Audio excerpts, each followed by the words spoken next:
afternoon.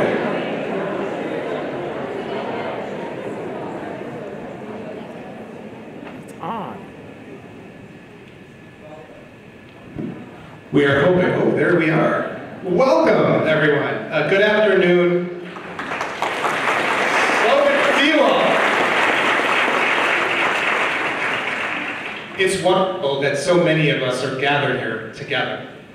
On behalf of Hamline University, and with deep appreciation for our partnership with our co-sponsor, Common Ground Meditation Center, and with gratitude for the presence of Joseph Goldstein, I welcome you. I'm Mark Bergson. I teach in the Religion Department at Hamline University, which is a sponsor of today's event. This event is special for many reasons. Chief among them is that we get the opportunity to listen to and meditate with Joseph Goldstein, one of the first teachers of Vipassana, or insight meditation, in the United States. He has played a profoundly important role in the transmission of Buddhist teaching, mindfulness meditation to this country.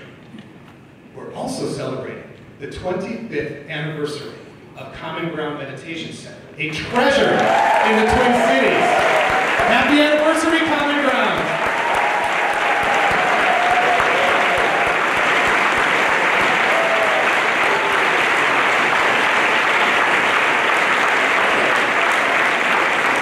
You feel about Common Ground the way I do. So I want to take this opportunity to publicly thank the guiding teacher of Common Ground, Mark Nunberg, who has been my teacher and friend for 18 years, and who has welcomed, I feel it roughly, about 1,000 Hamline students to Common Ground.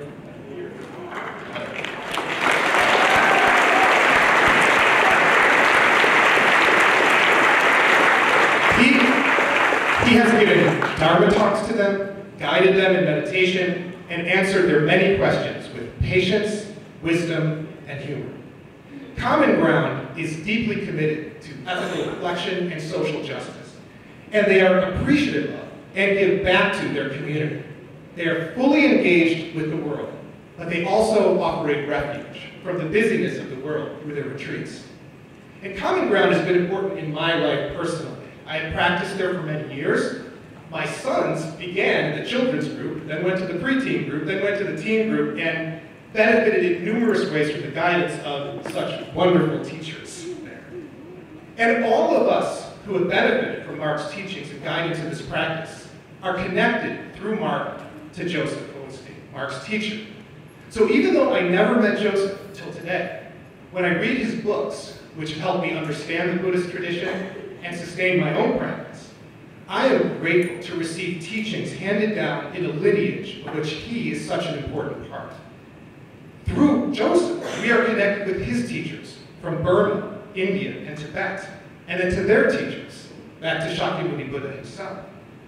While all of those who transmit the Dharma play an important role, Joseph's role is particularly important to those of us who live in the United States, because he's one of the people who brought insight meditation here, taught it skillfully in an American context, and then helped to establish an institution, the Insight Meditation Society, to help sustain and transmit the practice. And through these causes and conditions, in a beautiful illustration of interdependence and connection, we have benefited in so many ways right here at Hamline University.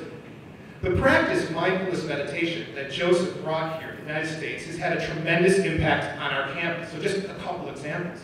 In seminars in Buddhism, in our religion department, students have done research papers on the benefits of mindfulness meditation in schools, in prisons, for people with depression, anxiety, or chronic pain. We see it in a psychology course on mindfulness being taught right now by Professor Serena King, who's carrying out research here on meditation. The practice is offered at our Wesley Center for Spirituality, Service, and Social Justice, which sponsors Hamline University Mindfulness Meditation. It can be found in our counseling and health services, which integrates mindfulness into their therapeutic practices. It's present in our athletics programs, where student athletes on teams ranging from basketball to volleyball, lacrosse, and tennis have benefited from meditation practice. Those who have benefited all across this campus, and this is just one school, and across the country, they come from a wide range of religious backgrounds, because this practice is open to everyone. And as more and more people are helped by the practice, And as studies continue to demonstrate the various ways that mindfulness can help ease suffering and enrich our lives, its transformative power will be revealed in even more contexts. All of us have been riveted to the harrowing idea, the news of the harrowing ordeal of the 12 Thai boys and their coach trapped in a dark cave in Thailand for over 2 weeks. The profound physical challenges they faced were compounded by the psychological trauma of being in such a terrifying, uncertain, life and death situation. Their 25-year-old coach, Ekapal Chantawon, a former Buddhist monk who has a daily meditation practice, was said to have kept the boys calm, and according to a recent Washington Post article, kept them breathing and emotionally balanced during the crisis, and helped to ready them for their treacherous escape. In the process, this article continued, he gave them the vital tools they needed, teaching them how to tap into their own tranquility and inner stillness. Ekapol himself has survived great adversity. He lost his parents and his brother to a deadly disease when he was only 10 years old. The author of that article, Kristen Taylor, herself a practitioner of mindfulness meditation, wrote that meditation is a form of transportable tranquility because it goes with us wherever we go. She said, tranquility itself is not freedom from the storm, but peace within it. We all owe a profound debt of gratitude for those teachers like Mark and like Joseph Goldstein who have brought this gift of peace to so many people. Before I hand over the microphone to Mark and Wayne, I have a couple of announcements and some thank yous. Practical stuff. The bathrooms are out the door and to the right, near the front desk. And after this event, there will be a reception with food and drink. So please stay, eat, talk together. And now for thank yous. First, I want to express gratitude to Gabe Keller-Flores, who was involved in every aspect of planning this event, worked tirelessly to make it all happen.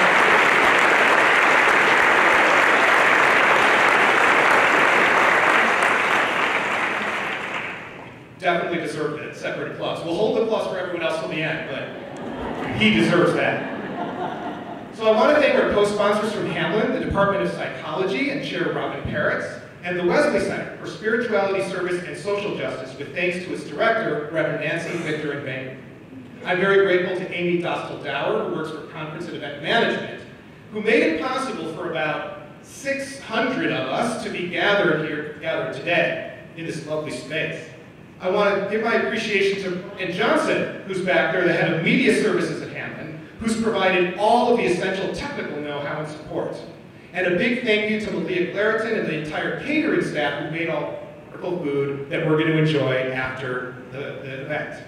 And to all the volunteers who helped devote their time, energy to making this possible. And finally, I want to express boundless gratitude to our co-sponsor, Common Ground Meditation Center, and Mark and Wayne, whom I will now introduce. They'll tell you a bit more about Common Ground and then introduce Joseph Goldstein. Mark Nunberg began his practice in 1982, and he's been teaching meditation since 1990. He co-founded Common Ground Meditation Center in 1993 with Wynn Fricke and continues to serve as the center's guiding teacher. Mark has studied with both Asian and Western teachers. He finds deep inspiration in the teachings of the Buddha.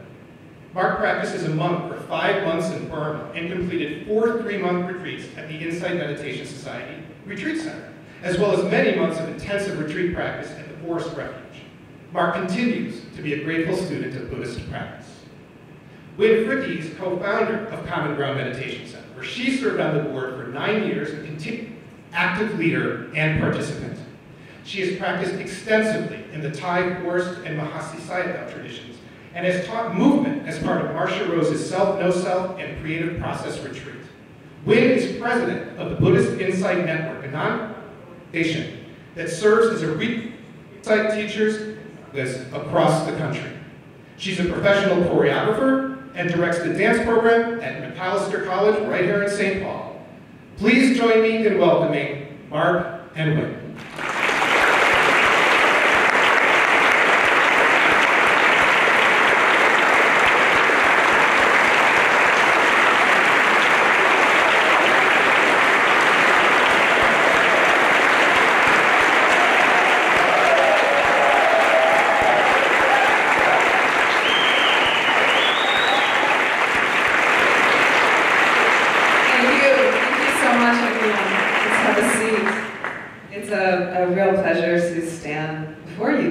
way, really heartwarming.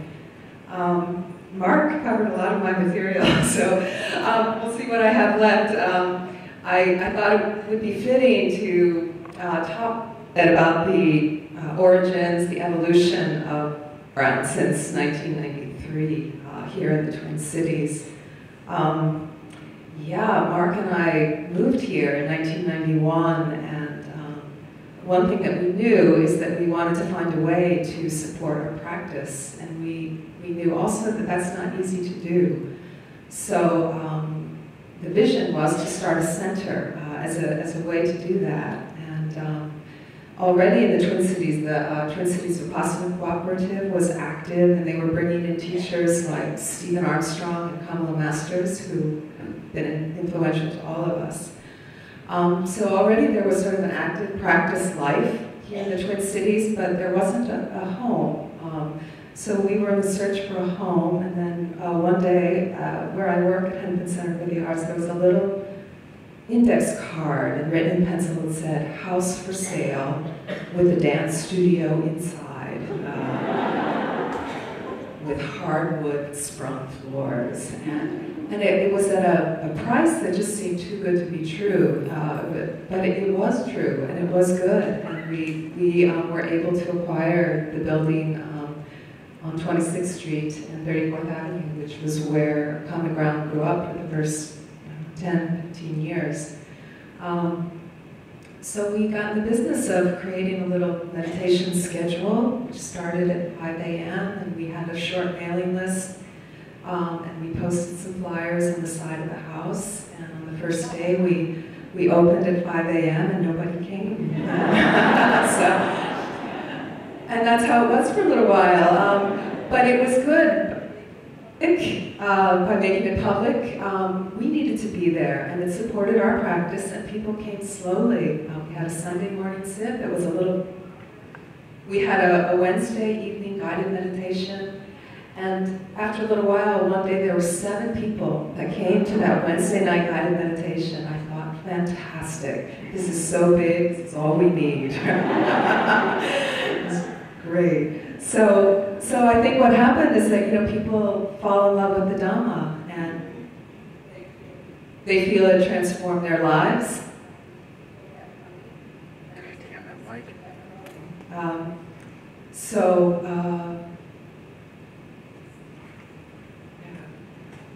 Probably.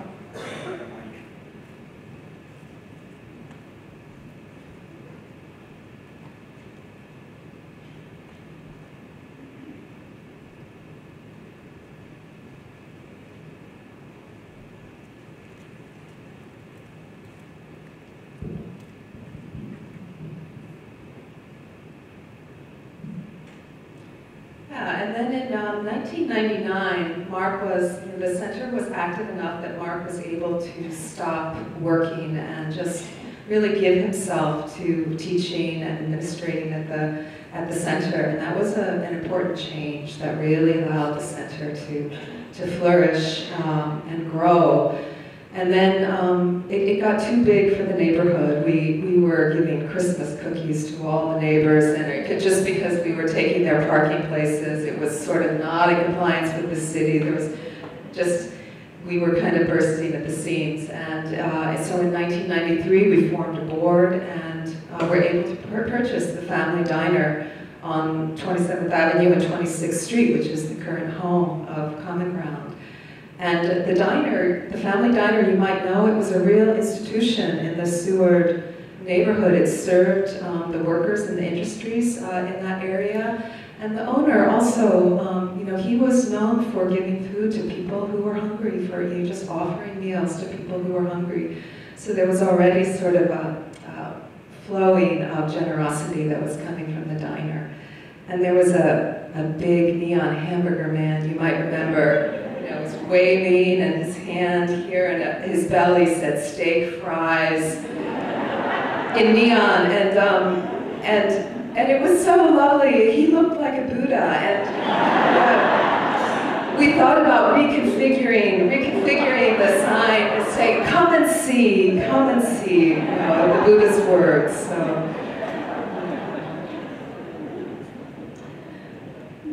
So I think maybe I'll just make a long story short. You know the center, it is as it is. It's taken on a life of its own. And there's the next evolution with Prairie Farm out in Prairie Farm, Wisconsin, which is a place that any and all of you can go to find seclusion, to find the support of nature and a small sangha to do practice. And we all know how valuable that is.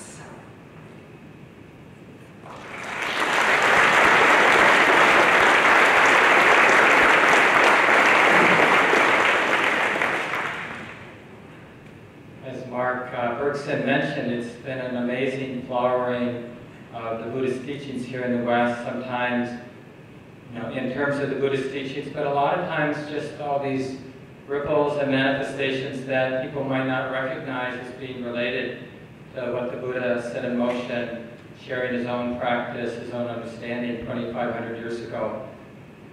And it might seem like when we see a room with 600 people, or you see Common Ground, or you've been out to Insight Meditation Society in Massachusetts, or Spirit Rock, or any of the number of beautiful institutions that have grown up, you might think that somehow there was a plan.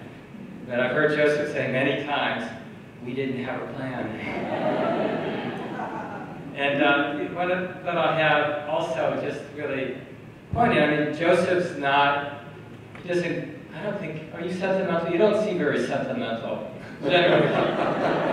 But the times when I would see Joseph sentimental, when he gave a particular Dharma talk during the 3-month retreat, often it was sort of very deep in the 3-month retreat, and it would be called something like connecting the Buddhist journey with your own journey, or something like that.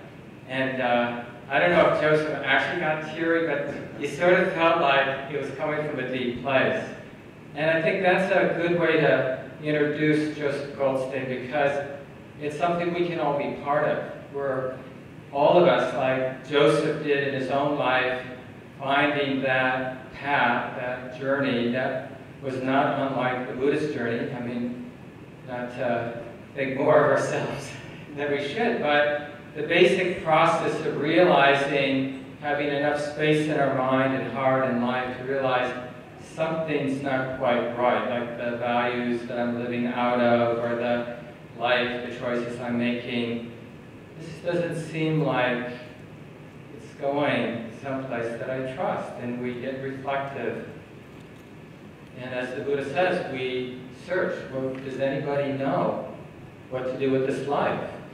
And it's so poignant to reflect on some of our early teachers here in the West, like Joseph, who, graduating with a philosophy degree, joining the Peace Corps in, I think, 1965, probably, somewhere around there, and spending 2 years in Thailand and arguing with some of the monks about philosophy.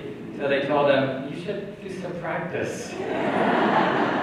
And fortunate for many, all of us, maybe in different ways, big and little ways, Joseph's mind opened just enough that he realized there was something to the path. And for the next 7 years or so, mostly in India, he was pretty much a full-time student.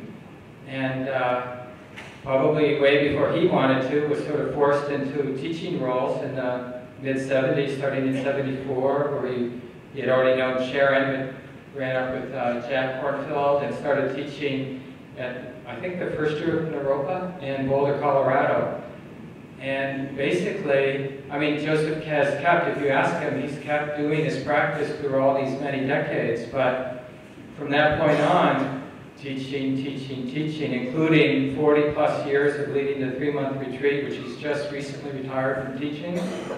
That's a lot of 3-month retreats. And let me tell you, that's not an easy container to hold. Now lately, 100 people on retreat, and everything comes out when we're in that kind of container, and the teachers are there to hold it. And Joseph's been the mentor and teacher of so many of the next many generations of teachers. He taught the first generation, which were people his own age, and successive generations since then, including being a central part of the current teacher training program that Shelley Graff is part of. We're so fortunate to have her part of that IMS teacher training program. And as Mark mentioned, Joseph's written many books that have been really impactful for us. And even, believe it or not, has as part of a very popular meditation app, 10% Happier with Dan Harris. Some of you maybe know that app. It's quite sweet. And you get to hear Joseph doing guided meditations. So it's just that the length of time being on the Dharma seat. And I think one of the things that has been so moving for me is, on the one hand, Joseph's really been unafraid about sharing his own insight and the depth of his own practice, and not being afraid about the possibility of freedom in this messy world with our conditioning, with our fear and our greed. And he's been really transparent and often in very funny ways about his mind, his conditioned mind, and the slipperiness and the messiness. And that, for me, has made him a really trustworthy teacher, and I think for many of you. And so we're so grateful that you're real with us, Joseph, and we're really grateful that you're here with us to help us celebrate 25 years. And I'm sure you realize, some of us may be getting old, but Common Ground, as Wynn says, it has a life of its own.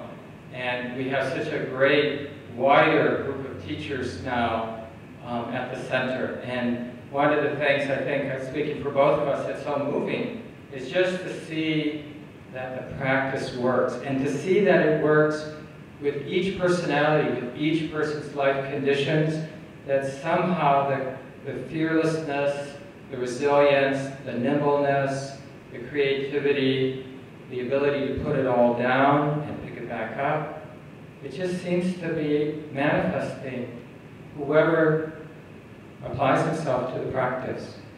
So if you come to the center, you're going to hear that word a lot, practice, and you probably hear it a lot in guided meditation and for sure in the Q&A that will follow. But let's thank Joseph for being here today with us.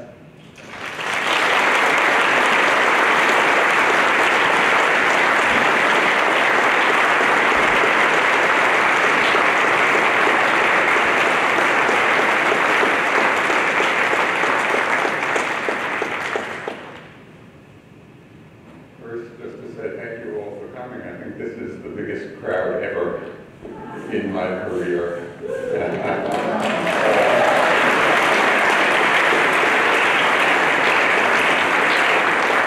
And hello to you way in the back. I can see you if you can't quite see me. Mark, one thing from his introduction, when the monks in Thailand suggested I started meditating, I was young, I was 1 year old. In Asia, the first time was all very exotic, and I hadn't known anybody who meditated, so it was just this really exciting, unknown thing. And I get my paraphernalia together, and I set my alarm clock for 5 minutes, so didn't want to sit too long. But something happened in that first 5 minutes, which was quite extraordinary, and it was not a great enlightenment experience. But what happened, even in that first short sit, I saw that there was a way to look into the mind as well as looking out through it. So it was just like a turning in place. And to realize that there was a methodology for that investigation, it really blew my mind. And especially at that age when there's a lot of angst about life and what one is going to do. And it was revelatory. Oh, there's a way to look into my mind. I got so excited by this that I started inviting my friends over to watch me meditate.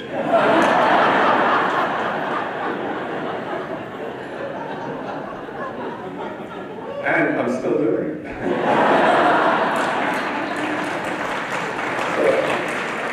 So thank you for coming to watch me meditate.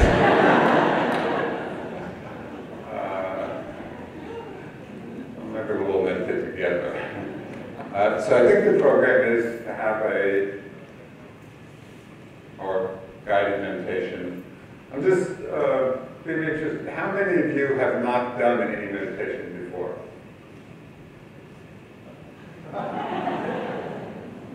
Okay, I don't have to say anything. Sit.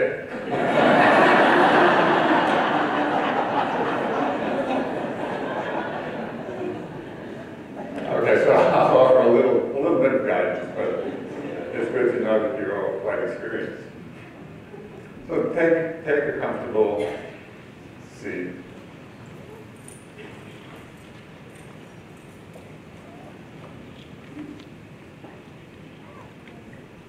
I like to start simply with the awareness of the body sitting.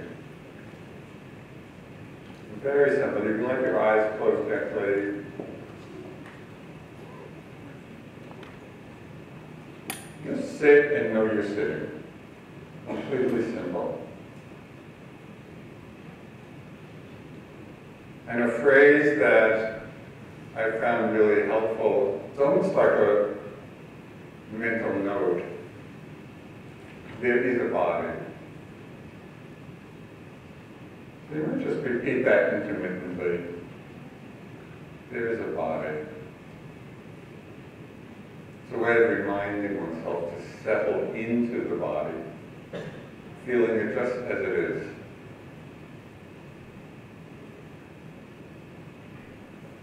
It's a very open, receptive mind. Doesn't take much effort. There is a body. Sit and know you're sitting.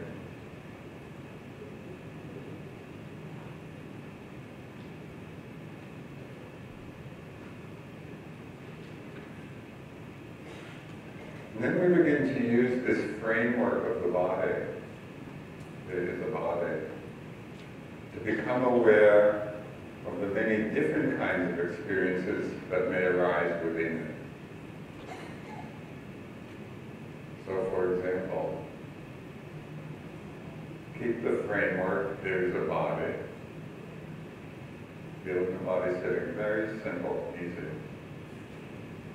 And as you're doing that, you might become aware of your body breathing. But instead of zeroing in on the breath,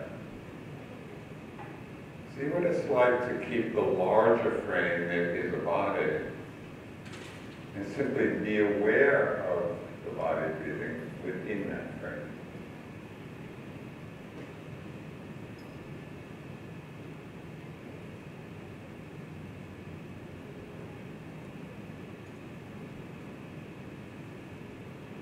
Let the body breathe completely in its own rhythm. It's not a breathing exercise. It's a simple exercise in awareness.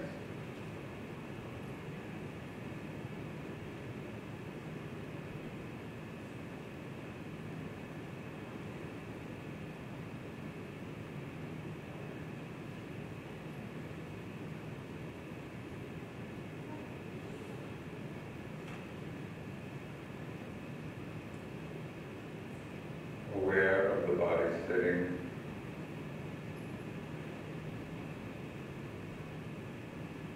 Intermittently repeating soft phrase, there is a body, as a way to stay connected in the body.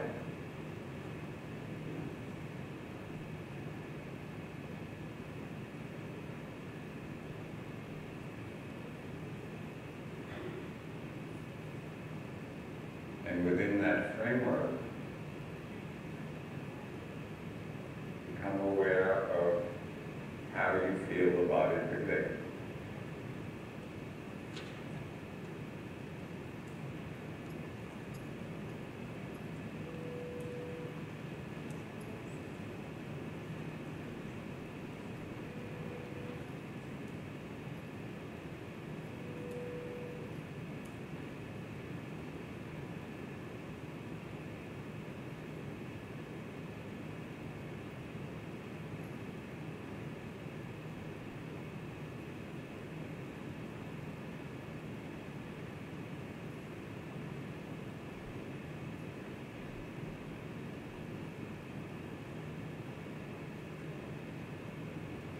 grounded in the larger framework that is the body, you may begin to notice different places in the body that you feel the breath.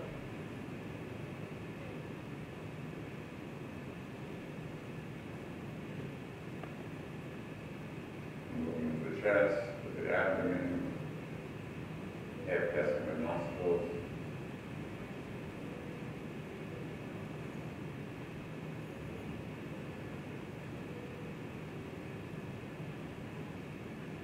Letting all these particular sensations arise within the larger context.